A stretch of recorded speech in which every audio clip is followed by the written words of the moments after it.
Morning, Paul. It's Friday, the 14th of October. I heard you were traveling. Where are you today? I'm actually on the way to a city called Ratchaburi. I'm just stopped off in a little town called Taryang and having the best coffee I've ever had since the last time I had the best coffee ever, mate. Thanks for asking. Go ahead, mate. Well, yeah, here's the heads up brief for today, Paul. There was a small protest in Beijing yesterday in China. Activists put up banners criticizing China's zero COVID policies and called out President Xi Jinping specifically, calling him to step down. Now, this comes ahead of the 20th Chinese Communist Party Congress, which starts on October 16th. In Indonesia, authorities are pushing ahead with the ratification of a new province in Papua, Paul. It's going to be the Southwest Papua province, and they expect to ratify it later this year. So that will bring the total number of provinces to six in Papua. Okay, now these other three that they've added, are they already in existence or are they still just in the pipeline approved, budgeting, waiting for elections, etc.? Uh, Paul, more of the latter.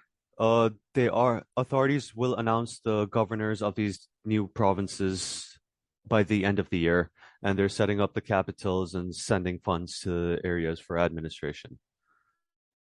Be great. It'd be good if tomorrow just add the heads up just to recap what are the new or the proposed four capital cities for the new provinces, just to clarify that with the addition of the fourth extra new. Okay. Yeah, sure, we'll do, Paul.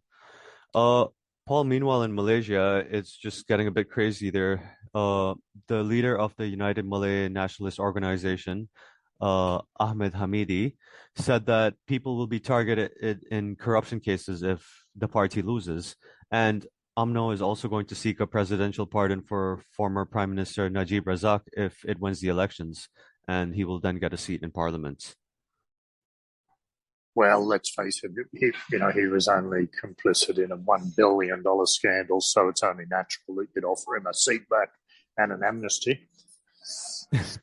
Yeah. Moving over to Myanmar, Paul. So you had asked a question yesterday, regarding the Toyota starting production of cars.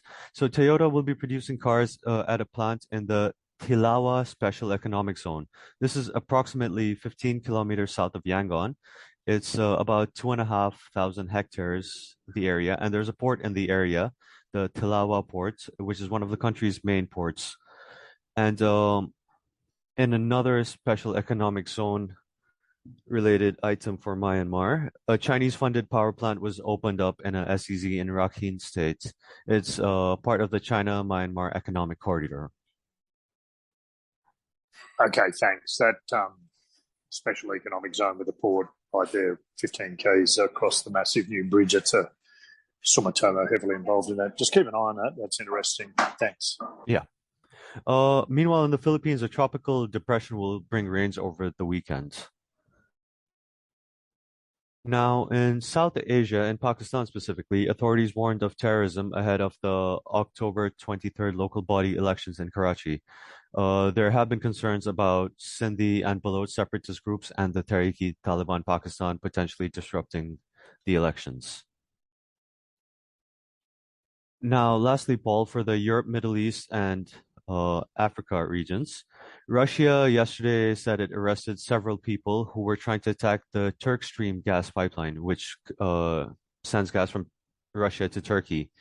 So a lot of these coincidences have been going around. This is, I believe, the fourth pipeline that has been subject to attacks or intentions to target it.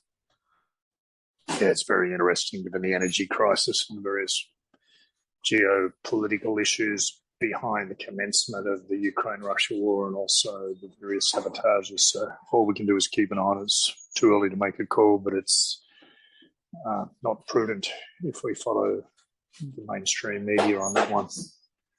Yeah. Thanks. Great brief, buddy. Anything else? No, that's it, Paul. Any closing comments from you? No. Thanks very much. All right. Thanks, Paul.